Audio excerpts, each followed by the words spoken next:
What comes first, the chicken or the egg? We'll be right back to talk about that.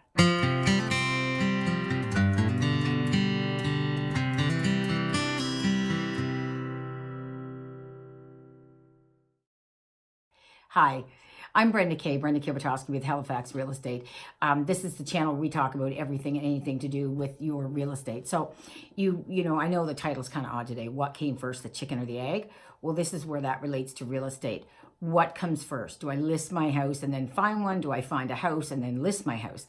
And it can be, there's a couple things there, but motivation is the big one. So I'm going to tell you a little story here today. I had like family A and family B. And actually, I like using the term with real estate of right sizing, because, you know, what is the right size home for you at whatever particular time in your life. So, so we've got our first couple, family A, and they want to move to, they were right sizing into a larger house. They had no kids when they bought. Their house is in a really sought after neighborhood. They had done amazing upgrades. So we knew if we list, it's going to sell right away. And you can't take a chance on being home. You can't sell your house and say, well, I have no house to go to. Okay, so based on their motivation and their needs, we went house hunting first. We had everything ready. The pictures were done. Everything was done. All I had to do was bang, hit active for them. So that's what we did. We went shopping. We found a house. We secured it in terms favorable to us, subject to the sale of their home.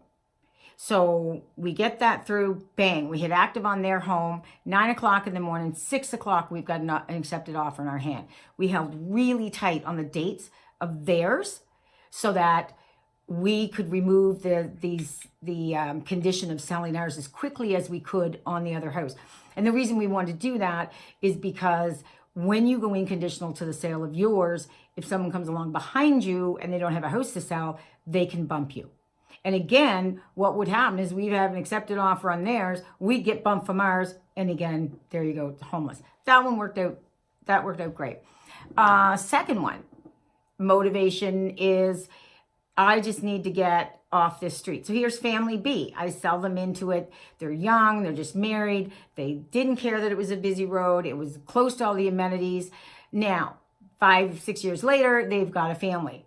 They need the right size house for their family in the right area on the right street. Okay, what was their motivation? Get me off this busy street, right? I only want to buy in one area. There may not be a house for sale in there when I'm ready, or we get a buyer for ours. I will rent till I find it.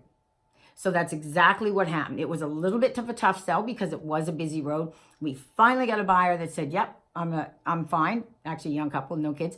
And they went into a rental. And we waited and we watched that neighborhood like a hawk.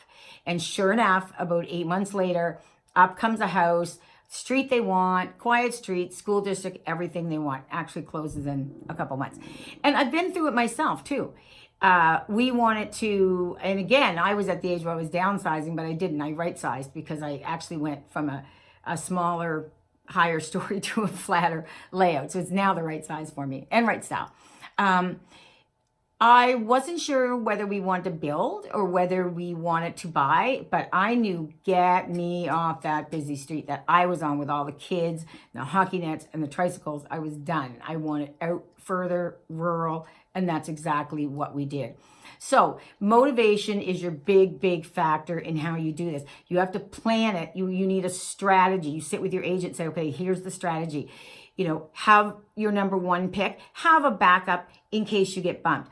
And if someone comes in and they bump you, you can't just say, oh, I'm waiving finance. I'm good. I'll try carrying both. No. You must have a letter from the bank that says you are financially approved before or without selling your previous home. So that's how they work. We call them SOBPs. They are subject to the sale of the buyer's property. So what comes first, the chicken or the egg? What comes first? Find a house, sell a house, list a house. What do you want to do? I hope you found that interesting. It's very common too. Sometimes there can be like domino effect of about four houses on the go here. So Halifax Real Estate with Brenda Kay. I'm Brenda Kay. I hope you like our channel. We talk about everything and anything to do with your real estate. Please like, share, subscribe to our channel, and we'll see you on next week's vlog. I'm Brenda Kay. Cheers.